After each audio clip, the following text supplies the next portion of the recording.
अध्याय 11 कहानी रहस्य खुल गया।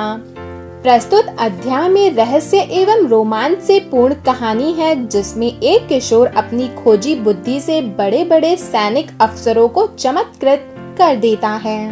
राकेश के पिताजी सेना में मेजर थे। अनेक जटिल कार्यों को सफलता पूर्वक संपन्न करने के कारण उन्हें कई बार पुरस्कार भी प्राप्त हो चुके थे। युद्ध क्षेत्र में अप्रत्याशित बहादुरी दिखाने के लिए उन्हें परमवीर चक्र भी मिला था। उनके उत्कृष्ट कार्यों से प्रभावित होकर पिछले दिनों सरकार ने उन्हें एक अत्यंत गोपनीय योजना पूरी करने के लिए नियुक्त किया था। इसके लिए वे रोज अपने सहयोगियों के साथ योजना पूरी करने के लिए विचार विमर्श करने में लगे थे, परंतु पिछले 2-3 दिन से वे बहुत परेशान दिखाई दे रहे थे। कारण था, वे बैठक में जो भी बातें करते, वे सभी बातें दुश्मन के पास पहुंच रही थी। उनकी समझ में नहीं आ रहा था कि आखिर ऐसा कैसे हो रहा है। बैठक में जितने फौजी अफसर भाग लेते, सभी उनके बहुत ही विश्वास पात्र थे। किसी पर भी शक नहीं किया जा सकता था कि उनमें से किसी ने सूचना दुश्मन तक पहुंचाई होगी। जिस कमरे में बैठक होती है, उसकी सुरक्षा का भी विशेष प्रबंध किया जा रहा था। कमरे के चारों ओर 2-2 गज दूर तक सिपाही तैनात रहते थे। इतना ही नहीं, कमरे के चारों ओर सर्च लाइट लगी हुई थी। सेना के जासूसी कुत्ते भी वहां दिन रात घूमते रहते थे। सो अलग कोई बाहरी आदमी तो क्या, परिंदा भी वहां पर नहीं मार सकता था। घर आकर भी राकेश के पिता गुमसुम से रहने लगे थे। न किसी से बोलना, न किसी से हंसी मजाक करना, हर समय बस यही सोचते रहना कि सूचनाएं बाहर कैसे पहुंच रही हैं। काफी दिमाग दौड़ाने के बाद भी कुछ भी उनके समझ में नहीं आ रहा था। राकेश भी 2-3 दिन से अपने पिताजी के व्यवहार में परिवर्तन को देख रहा था। वह सोचता रहता, आखिर पिताजी किस समस्या से परेशान हैं? जरूर कोई जटिल समस्या होगी, क्योंकि इतना तो वह जानता था कि उसके पिताजी छोटी मोटी समस्याओं से कभी परेशान नहीं होते थे। उसकी इच्छा हुई कि वह उनसे इसका कारण पूछे, लेकिन वह हिम्मत नहीं कर पा रहा था कि कहीं पिताजी डांट ना दें।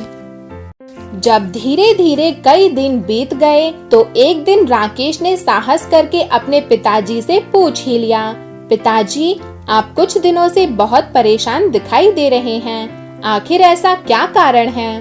पहले तो राकेश के पिता ने बात टालनी चाहिए, लेकिन राकेश के बहुत आग्रह करने पर बोले, बेटा, इस समय सरकार ने मुझे एक बहुत ही गुप्त योजना को पूरा करने का उत्तरदायित्व सौंपा है। कुछ दिनों से हम अपनी बैठक में जो भी योजना बनाते हैं, वह दुश्मन को पता लग जाती है और हमारी योजना निष्फल हो जाती है। समझ में नहीं आ रहा है कि हमारी ये महत्वपूर्ण और गुप्त सूचनाएं दुश्मन तक कैसे पहुंचती हैं। इसलिए मैं परेशान हूँ। पिताजी की बात सुनकर राकेश भी चिंतित हो उठा। उसने पिताजी से पूछा, आप जिस कमरे में बैठक करते हैं, पिछले दिनों उसमें कोई परिवर्तन तो नहीं हुआ है? नहीं तो कोई विशेष बात तो नजर नहीं आ रही। नहीं तो कोई विशेष बात तो नजर नहीं आ रही। नहीं, सब पहले जैसा ही है। अच्छा पिताजी, कल से मैं भी आपके साथ ऑफिस चलूंगा, राकेश ने पिताजी से कहा। राकेश विज्ञान का छात्र था। वह कई बार विज्ञान प्रतियोगिताओं में भी भाग ले चुका था। दूसरे दिन से वह अपने पिता के साथ उनके कार्यालय जाने लगा, उनकी बैठकों में भाग लेने लगा।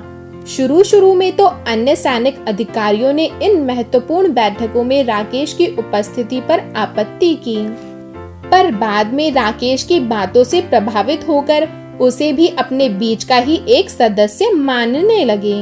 जब सैनिक अधिकारी आपस में विचार विमर्श करते होते, तब राकेश कमरे की सभी वस्तुओं का बहुत गहरी निगाहों से निरीक्षण करता रहता।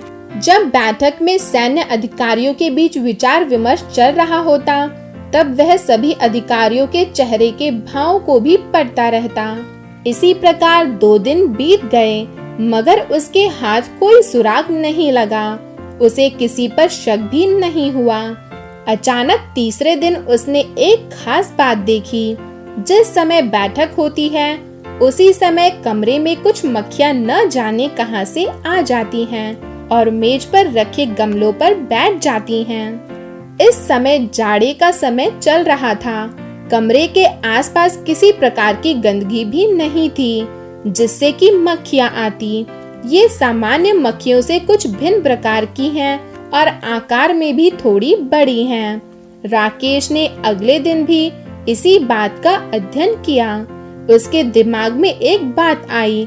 उसके चेहरे पर रहस्य पा जाने का तेज छा गया, लेकिन वह ये रहस्य खोलने से पहले अपने विचारों के प्रति आश्वस्त हो जाना चाहता था। अगले दिन वह अपना जेबी ट्रांजिस्टर लेकर पिताजी के ऑफिस गया। सभी लोग विचार विमर्श में व्यस्त थे। मक्खियां भी कमरे में आ चुकी थी। राकेश एक ओर खड़ा ट्रांजिस्टर के डायल को घुमा रहा था। डायल पर एक स्थान पर कुछ अस्पष्ट सी ध्वनियां आ रही थी। डायल के उस स्थान पर या उसके आसपास कोई रेडियो केंद्र भी नहीं लगता था कि आवाज आ रही हो। उसे अपना अनुमान ठीक प्रतीत होने लगा। उस दिन बैठक खत्म होने पर जैसे ही मक्खियां जाने लगी, उसने लपककर एक मक्खी पकड़ ली और उसे शाम को घर ले आया। अपने कमरे में जाकर उसने उस मक्खी का विच्छेदन किया। जिस चीज की उसे उम्मीद थी वही हुई। वह चीज मक्खी के पेट के पिछले हिस्से में लगी हुई थी। दुश्मन तक बातें पहुंचाने का रहस्य राकेश की समझ में आ गया। वह खुशी से उछलने लगा। उस रात वह चैन की नींद सोया। प्रातः जब पिताजी ऑफिस जाने के लिए तैयार होने लगे तो वह झटपट तैयार हो गया। राकेश को तैयार होता देख उसके पिता ने कहा, बेटा अब तुम रहने दो। मेरे साथ जाते हुए तुम्हें 4-5 दिन हो गए हैं, लेकिन अभी तक कोई सुराग हाथ नहीं आया। राकेश खुशी से बोला, पिताजी मैंने रहस्य का पता लगा लिया है। आज ऑफिस में सबके सामने उसे खोलूंगा। यह सुनकर राकेश के पिता बहुत ही खुश हुए। उनके चेहरे से चिंता की सारी रेखाएं मिट गई। ऑफिस में नियमित समय पर सभी अधिकारी बैठक वाले कमरे में इकट्ठे हुए और मेज के चारों ओर बैठकर वार्तालाप करने लगे। जैसे ही अधिकारियों को पता लगा कि रहस्य का पता लग गया है, वे बहुत खुश हुए।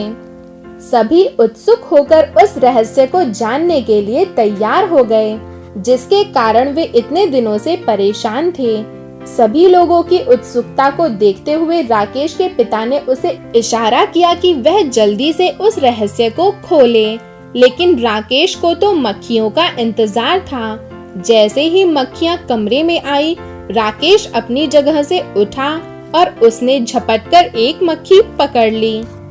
फिर उसने उसे मेज पर रखकर जेब से नेल कटर वाला चाकू निकाला और मक्खी का पेट चीर दिया। इसके बाद उसने मक्खी के पेट में से छोटा सा ट्रांसमीटर निकालकर सबके सामने रख दिया।